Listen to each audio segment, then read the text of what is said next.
everyone, back again. I'm going to be doing a review, kind of a reaction of a review. This is going to be Aaron Rift of Nodq. He's going to talk about WWE Raw, January 2nd, 2023. And he's trying a new thing called matches and segments ranked from worst to best. I don't know what to think. I don't want to judge it too much yet. I started the video. I kind of have my own opinion as it is, but I'm willing to give this a shot, and let's see what happens. I know a little bit what happens. I kind of watched a couple clips of the actual show and whatnot. I didn't obviously watch the whole show and whatnot. I haven't in years, but let's just see what happens. I'm not going to hold you up too much. Thanks for checking out the video regardless. A little bit. I'm still recapping Raw, but this is all about ranking the WWE Raw segments from worst to best. I have all my usual notes. Thank you to everybody for tuning in for all these years, and now here in the new year, Michael Wayne, Gomer Kyle, LaShawn Davis, Darren G, Ken Terminates DQ, Matt Helms, Joey Perez, Ryan, CC Drink. Thank you all for tuning in early. Sun Goshuaku, the NoDQ.com predictions winner for 2022. Sun, I'm coming for you this year. You're going down. All right, let's start about Raw. Now, of course, the first night that I changed things up for the format, WWE actually has storylines that play out throughout the entire evening, and thus it could get a little bit confusing as I go through this. But I will do a little summary of what happened on Raw. The Bloodline showed up at the very beginning. It was basically a hostile takeover. There was chaos, and several matches were made throughout the evening. You also had an angle with Alexa Bliss and Bianca Belair. Bianca was hurt, and Montez Ford was concerned about Bianca's well-being. Of course, in real life, Bianca Belair is married to Montez Ford. We had a few little minor bits of information throughout the show, which I'm not going to include in my ranking. You had the news about AJ Styles, unfortunately suffering a broken ankle, which will possibly take him out of WrestleMania. Almost certainly will take him out of the Royal Rumble. Very unfortunate to get injured right around WrestleMania season. Ranking thing, because I tough don't break for see him. people doing that. And we had a little teaser of a reunion of a certain WWE faction. You had Damage Control walking backstage, and in the background you could see MVP talking with Adam Pearce. But he was not alone. MVP had Shelton Benjamin and Cedric Alexander, the former Hurt Business members. Does this mean we are getting a Hurt Business reunion in 2023? That remains to be seen. We also had footage shown once again of the Mysterio's Christmas incident with Dominic getting arrested. Dominic cut a promo from his house or somewhere. He said that he served hard time in prison, which of course prison is when you were actually there for several years. If you're just arrested and processed, you're going to jail. But he talked about going to prison like he served this long sentence. He said it's not a game, he's just getting started. This was entertaining. And we also had a Bronson Reed video package showing his highlights in NXT. These were all the little minor segments. Now we are going to get to the main WWE Raw segments ranked from worst to best. So here we go. The worst Raw match / segment on the show. At Ohio Health, you can see your doctor here or here. Okay, and no matter if you're over here, over there, or anywhere in between, you'll feel good knowing Ohio. Before he gets started here, I'm going to criticize something. Now, if he goes out of order just to do this ranking thing, it's not going to be the full experience. You have to wait until the end of the show, then rank it. You can't just say the worst part of the show was the ending segment. Okay, so then that spoils something that happened earlier in the show or whatever, something that's not first or not last. So it totally screws everything up. But let's hear it out. Dexter Lumis versus Chad Gable. I hate to say it, but the crowd really does not care about poor Dexter Lumis at this stage of the game. That.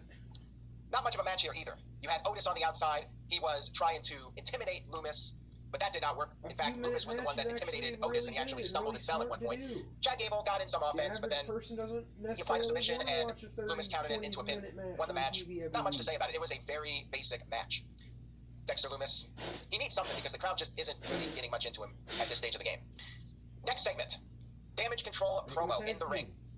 Bayley called Nashville, Tennessee, Trashville, and brought up how Damage Control was formed in Nashville, Tennessee. Come up with a comment like that. She said that something good finally happened in the city. She bragged about defeating Becky Lynch, and then Becky did arrive. Becky was ready to finish what was started in Nashville at SummerSlam, but Bayley declined, saying she already beat Becky, and she instead proposed a handicapped match. Damage Control, Io Sky, and Dakota Kai against Becky Lynch, and of course, Becky Lynch did accept the challenge. So we had the next segment, which I'm going to rank, which is not the handicap match, but instead, my next segment / match is Bianca Belair versus Alexa Bliss for the Raw Women's Championship. We had a few promos beforehand. We had Bianca Belair cutting a promo about how her relationship with Alexa beyond repair, and said that she wanted to prove that the title belongs with the EST. I think everyone pretty much expected Bianca got this big pop in Tennessee, her home state. She dominated the early part of the match against Alexa. I think that was pretty. And Alexa did get in some offense, targeted the shoulder, Bianca Belair started to make a comeback, showed some aggression. Alexa avoided a KOD and then used Bianca's braid to send her to the outside of the ring. Alexa started trash talking, saying that it was her championship.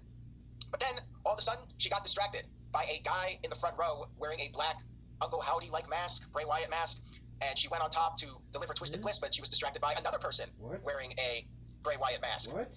And then you had some effects on the Titantron. The Bray Wyatt 6 logo appeared, and she had like a brain aneurysm or something happened to her, and she completely snapped on Bianca Belair. She attacked the referee, causing a disqualification, which is part of the reason why this match is rated lower in my rankings here, just because I'm not a big fan of the DQ, and this was kind of a goofy storyline.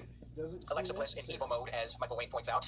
She continued the attack on Bianca, sent her into the steel steps, gave her a DDT on the steel steps. Bianca was bleeding from this, and the crowd chanted one more time, which is kind of funny considering that this was Bianca's home state. They still chant one more time for Alexa to deliver more punishment to Bianca Belair, and a stretcher was brought down for Bianca, but she refused to be taken out on a stretcher, and instead, her husband, Montez Ford, helped her out, walked her to the back, and then after the match, Alexa Bliss cut a post-match promo, said that she did not lose control, she gained control, and the Raw title belongs to her.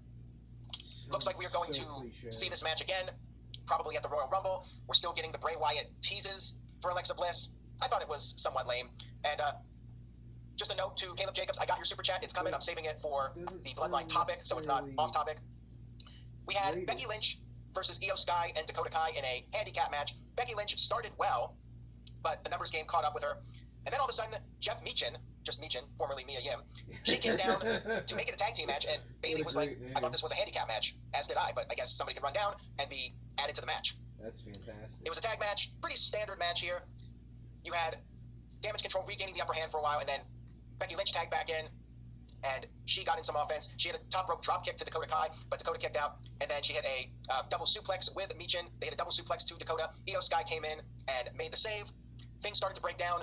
Meechin tagged back in, and then Bayley put Dakota Kai's foot on the rope to stop a pinfall attempt. That's when Becky went after Bayley on the outside of the ring, and then back in the ring, Io Sky hit the moonsault and got the win over Meechin. I feel kind of bad for Mia Yim / Meechin.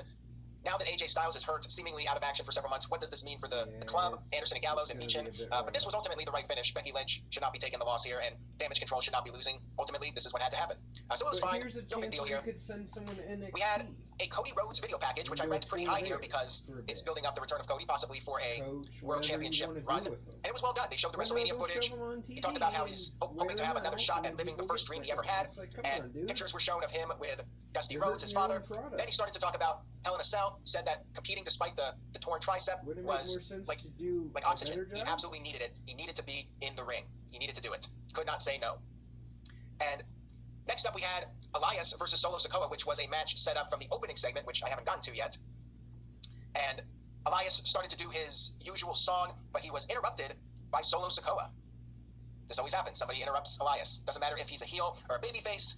I think he's always getting interrupted. 2x speed, don't I? So this was a Music City street fight in Nashville. I do. And it was fun. These matches are always entertaining. The guys did get cut up a little bit, using the musical instruments as weapons. Elias used the cowbell, and Corey Graves had the Needs More Cowbell Saturday Night Live line.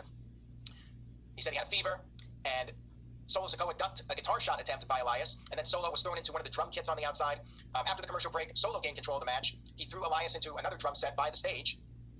And then back in the ring, Elias started to make a comeback. He hit Solo in the back with a keyboard, and he used a tambourine. But then Solo regained control, and the musician Hardy, who has the theme song for the Royal Rumble this year, he got into the ring and hit Solo in the back with a guitar, which Solo no-sold, and Hardy ran for his life. And then Elias took advantage, hit the running knee. And I agree with Steve. I've never heard of this guy Hardy before, so I'm like, Jeff Hardy, Matt Hardy. Elias hit the running knee, and then he came off the top rope, but got caught with the Samoan spike. And then Solo finished off Elias by hitting the spinning Solo off the apron onto a piano. He dropped Elias on this piano, and the piano, the weight collapsed, and Solo Sikoa got the victory here. Tyler says, what are they doing with Solo? They are pushing him like a monster, and I'm loving it. I think they're doing a great job with Solo. And I was entertained by this match. Good stuff here. And then, well, not and then, but next segment here, the Bloodline, which was a storyline that played out throughout the evening. We do have a few super chats here. Caleb Jacobs was waiting for this. He says, Payback is a bitch for the Bloodline. There's a rumor going around that Harlem Heat will reunite against the New Day for the NXT Tag Team Championship. I have not heard that rumor, Caleb, but it would be cool to see Booker T come back for one more match. I'm not sure if we're ever going to see Harlem Heat reunite for a tag team match. But it would be a nice moment to see Booker T in the Royal Rumble. And yes, Payback for the Bloodline. I suspect that will culminate at WrestleMania 39 in some capacity. Walter Cruz sent in a $5 super chat. Thank you for that, Walter. I appreciate it. He says, love the bloodline, but can't wait for Solo to break out on his own. I see him as a huge star and champ by 2024. Solo is great. I'm digging Solo, man, but that's a bit of a bold prediction, maybe? I think he has a lot of potential, and you never know. What if Solo Sikoa is the guy that eventually beats Roman Reigns? Never say never, right? You never know. He might just organically become the guy at some point. Anything's possible. But thank you for that. And Cleaver Colin Andrew sent in a $2 super chat. Thank you, Colin. Says, check out the Nodq review number 218, like it and share it. Yes, I agree with that. We had a great Nodq review Sunday night in our new time slot. Make sure you check it out on demand if you missed it. And stay tuned for the next one coming up this Sunday, 8 o'clock Eastern, 5 p.m. Pacific. So the Bloodline opened up the show. We had the Raw intro, and then halfway through the intro, it was cut off by the Bloodline coming in the ring. This gave me vibes of WCW with the NWO, when the NWO would take over Nitro. Sami Zayn was screaming into the camera, saying that they're taking over the show. Jimmy said they're taking over this year, just like they did last year. They tipped over the announce desk. It very much had some old NWO vibes, which I thought was great. And, they're pissed off from the loss on SmackDown, losing to John Cena and Kevin Owens. Zayn even used the old NWO term and said that this was a hostile takeover, and they are pissed off. They are not in a good mood. And people are going to get hurt, he said, because of Kevin Owens. Kevin Owens ended up interrupting. His music hit, and he just wants to punch Sami Zayn in the face.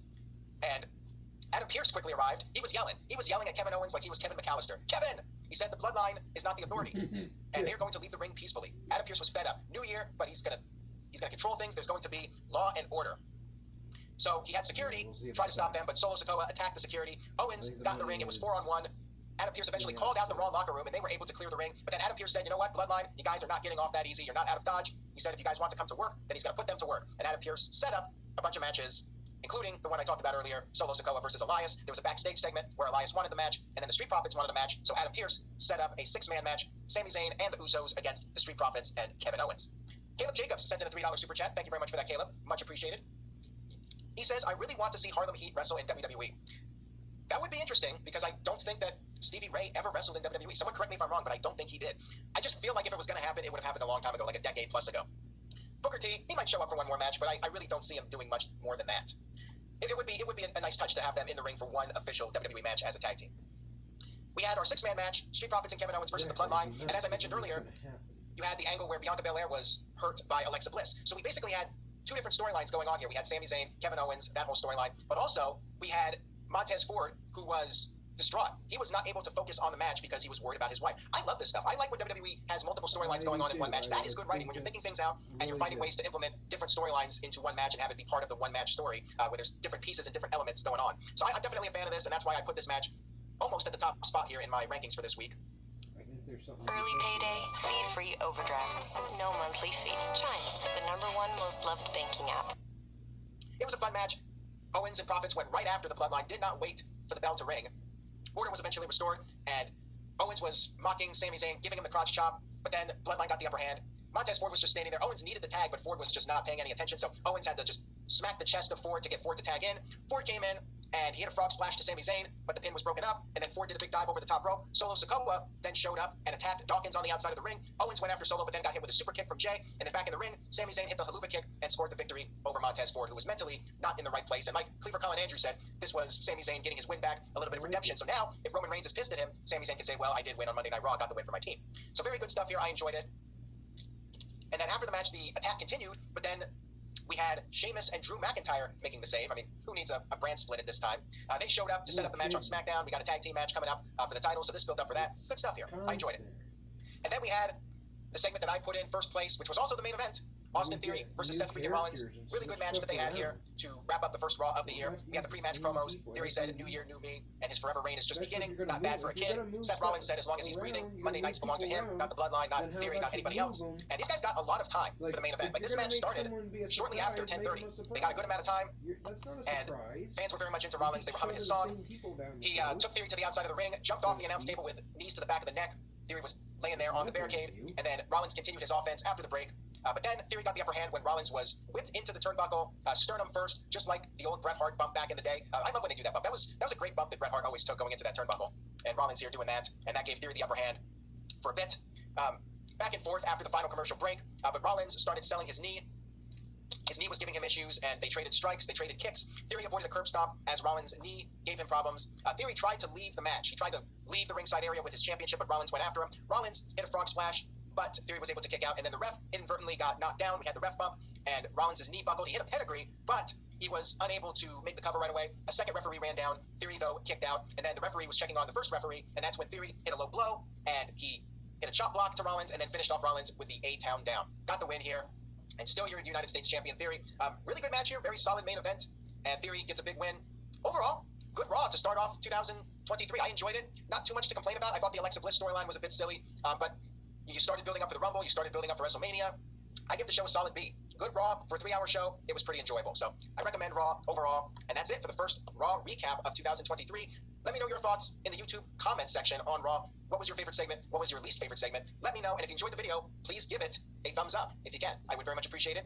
And spread the word. Tell a friend. Consider subscribing. We got a lot of great content coming up. I'm doing shorts now, which are available on YouTube, as well as the other social media platforms, Twitter, Facebook, Instagram, and TikTok, at Nodq, DOTCOM. So check that out. Glad you guys enjoyed the new format. Thank you, son, for your comment, and I hope everybody else enjoyed it as well. Stay tuned to NoDQ.com for the very latest wrestling news and rumors. Have a great week, everybody. Have a happy and prosperous 2023. We're just getting started. A lot more to come. And remember, say yes to NoDQ.com, and I will see you all next time.